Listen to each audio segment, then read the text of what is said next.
Welcome back. आज बात हो रही कि कैसे सोशल मीडिया पर खबरें, क्योंकि आजकल कंज्यूम वहीं होने लगी हैं, लेकिन खबरें गलत हों, आधी अधूरी हों, बिना वेरीफाई की गई हों, और सबसे बड़ी बात कि ऐसे लोगों की तरफ से, ऐसे पेजेस की तरफ से आ रही हो जिसके मिलियंस ऑफ फॉलोअर्स हों, तो फिर वो कैसा असर करेंगी, क्योंकि लोग तो उन्हें विश्वास के साथ पढ़ेंगे। अब समय थोड़ा कम रहेगा, इसलिए क्विक जवाब आप सबसे चाहूंगा। शरद सर, जैसा मैंने ब्रेक से पहले कहा कि देखिए, एक टीवी पे अभी लोग हमें सुन रहे हैं, तो टीवी जो माध्यम है वहां पे एक पूरा एडिटोरियल बोर्ड है जो आपको खबरें वेरीफाई करके सब कुछ करके लाता है, फिर ये नियम कायदे कानूनों के अंदर चलता है। लेकिन सोशल मीडिया में सबसे बड़ी प्रॉब्लम ये हो गई कि सबसे ज़्यादा खबरों का कंजम्पशन वहाँ हो रहा है, लेकिन वहाँ ना कोई नियम है, ना कायदा है, ना कानून है, ना अकाउंटेबिलिटी, और कुछ भी नहीं है। और ऊपर से जो टीवी जैसे माध्यम है और सोशल मीडिया जो है वो एल्गोरिदम पे चल रहा है, मतलब वो उन्हीं चीज़ों को आगे बढ़ाएगा, ऊपर नीचे करेगा, वही दिखाएगा और आपको कैप्चर करेगा मेंटली। इस चीज़ को कैसे हैंडल किया जाए? देखिए विपिन, 3 स्तंभ हैं इस सारे माया जाल के। पहला स्तंभ है जो व्यक्ति फॉलो कर रहा है, देख रहा है। पहला स्तंभ तो वो स्वयं है जो प्रभावित हो रहा है। दूसरा स्तंभ है इसका गवर्नमेंट और रेगुलेटरी अथॉरिटीज, जैसे आपने अभी उदाहरण दिया कि प्रेस ब्यूरो से उसको वेरीफाई किया गया, इनकम टैक्स डिपार्टमेंट ने उसको फेक बताया, वगैरह वगैरह। तीसरा स्तंभ वो प्लेटफॉर्म स्वयं भी है, चाहे वो मेटा है या अल्फाबेट है। तो इन तीनों स्तंभों की अपनी अपनी जिम्मेवारी है। मैं सिर्फ लोगों की जिम्मेवारी की बात करूंगा। सरकार को तो थोड़ा सा जल्दी अपना एक्शन बढ़ाना पड़ेगा, जिससे कोई इससे पहले कि वो न्यूज वायरल हो जाए, मुझे लगता है सरकार के नुमाइंदों का, रेगुलेटरी अथॉरिटीज को लगातार बैठना पड़ेगा। और जो प्लेटफॉर्म है उसकी भी जिम्मेवारी है, मुझे लगता है मेटा, गूगल, इनकी भी जिम्मेवारी है कि इनकी टीम हमेशा रहे कि वो अगर कुछ वायरल जा रहा है तो वेरीफाई करे। और सबसे बड़ी जिम्मेवारी हमारी और आपकी यूजर्स की है, क्योंकि अगर आपको कोई चीज वायरल दिख रही है, बहुत सेंसिटिव दिख रही है, तो उस पर जल्दी से विश्वास ना करें, उसको आप वेरीफाई कर सकते हैं। आप 3, 4, 5, जी, बहुत, जैसा आपने भी पहले कहा ना शरद सर, बहुत मुश्किल है। पता नहीं क्या रहता है सोशल मीडिया के अंदर, वो कि वो जो जिस तरीके से वो फीड आप तक आती है, आप उस पर भरोसा कर ही लेते हैं। मतलब वो अच्छे लोगों के साथ होते हुए देखा है। विराग साहब, क्या अभी हमारा जो मौजूदा कानून है वो तो आपने बताया, लेकिन क्या करने की जरूरत है? आप क्या एक फीड को चेक किया जाए, या फिर वही है कि सबको रजिस्ट्रेशन के दायरे में लाया जाए, या जो न्यूज़ देगा उसको अलग कैटेगरी में रखा जाए, बाकी सबको अलग किया जाए? कैसे? ये तो बहुत बड़ा समुद्र है, कितना आप इसको पानी को मैनेज करेंगे? देखिए विपिन जी, सुप्रीम कोर्ट का जजमेंट है, देश का संविधान कानून है, और आर्टिकल 19 के तहत अभिव्यक्ति की आजादी की आड़ में बिजनेस रेगुलेशन से बचा नहीं जा सकता है। जो रेगुलेशन टीवी में है, जो अखबार में है, उसके दायरे में सोशल मीडिया को लाना जरूरी है। अदरवाइज एक देश में 2 कानून हैं। कैसे लाया जाए, उसके लिए 3 बातों को समझना जरूरी है। कि पहली बात कि कोई फ्री लंच नहीं होता है।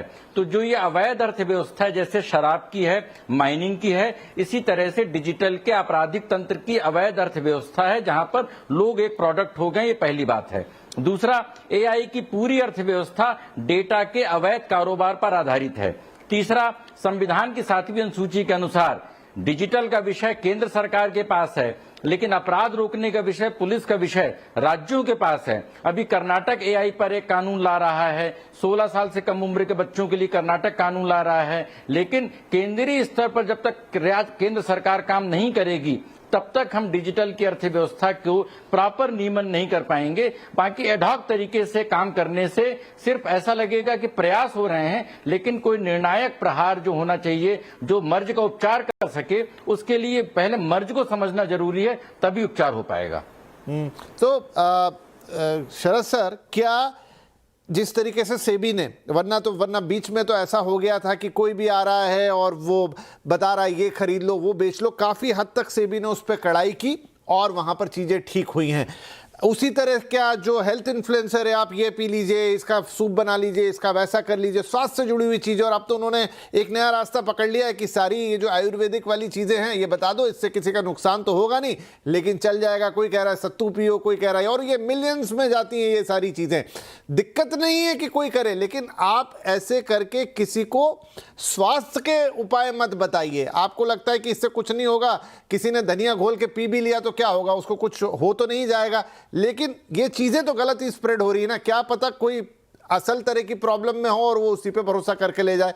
तो क्या आप अलग अलग जो डिपार्टमेंट्स हैं, मसलन हेल्थ वाला हेल्थ का रेगुलेटरी निकाले, फाइनेंस वाले फाइनेंस की निकाले, ऐसे कैसे इसे कंट्रोल करेंगे?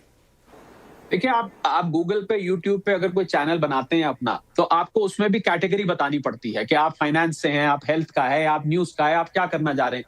तो अगर मेडिकल, आपने आयुर्वेद का बोला, तो मेडिकल काउंसिल वहां पर रेगुलेशन इसको कर सकती है, पर खाली रेगुलेशन करना काफी नहीं रहेगा।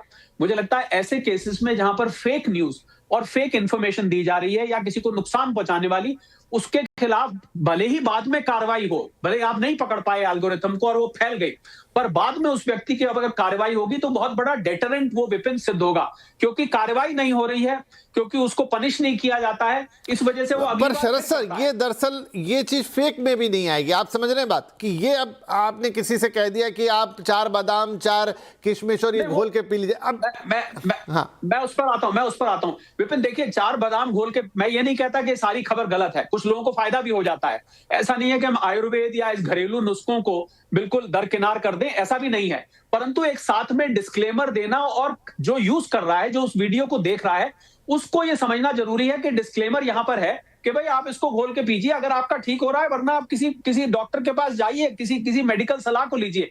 ये चीज मुझे लगता है सबसे पहले जो उसको कंज्यूम कर रहा है ऐसे कंटेंट को, उसकी सबसे पहले जिम्मेवारी बनती है। जब तक वो स्वयं जिम्मेवार नहीं होगा, इसको सरकार के लिए भी, प्लेटफॉर्म के लिए बहुत ही कठिन काम हो जाएगा। जैसे आपने कहा, बहुत बड़ा समुद्र है, इसको रोक पाना तो कंज्यूमर, मुझे लगता है आज जो आपने कार्यक्रम किया है, सबसे बड़ा ये कार्यक्रम, इस प्रकार का बातचीत, इस प्रकार का डायलॉग काम का है लोगों के लिए। जी, विराग जी भी कुछ कहना चाह रहे हैं, क्विकली सर।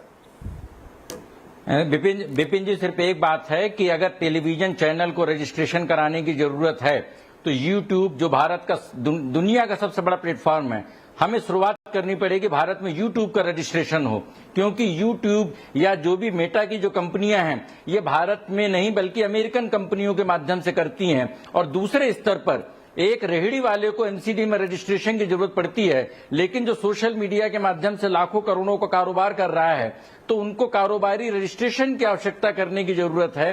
जब तक हम लोगों के, अभी देखिए 2 बड़ी बातें हुई हैं। अभी नोएडा में जो लेबर अनरेस्ट हुआ है, उसमें अनरेस्ट में पाकिस्तान और दूसरे भर के पूरे सोशल मीडिया के माध्यम से कैसे हिंसा फैलाई जा रही है। अभी पश्चिम बंगाल और दूसरी जगहों पर चुनाव हो रहे हैं, सारी पार्टियों के आईटी सेल्स लाखों व्हाट्सएप ग्रुप के माध्यम से प्रचार कर रहे हैं। तो हम जब तक ये जो तंत्र है, इस तंत्र को पहले अकाउंटेबल बनाने के लिए रजिस्ट्रेशन करना पड़ेगा।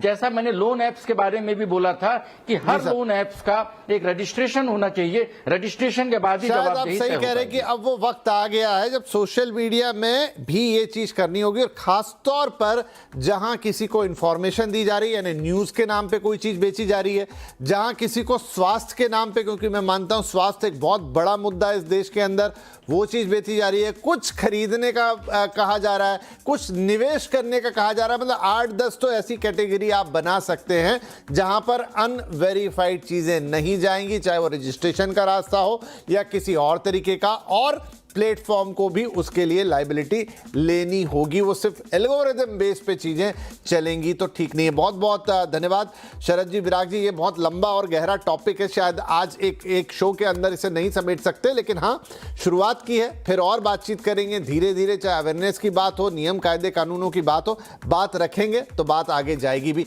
आज के लिए आप दोनों का बहुत बहुत धन्यवाद। नमस्कार।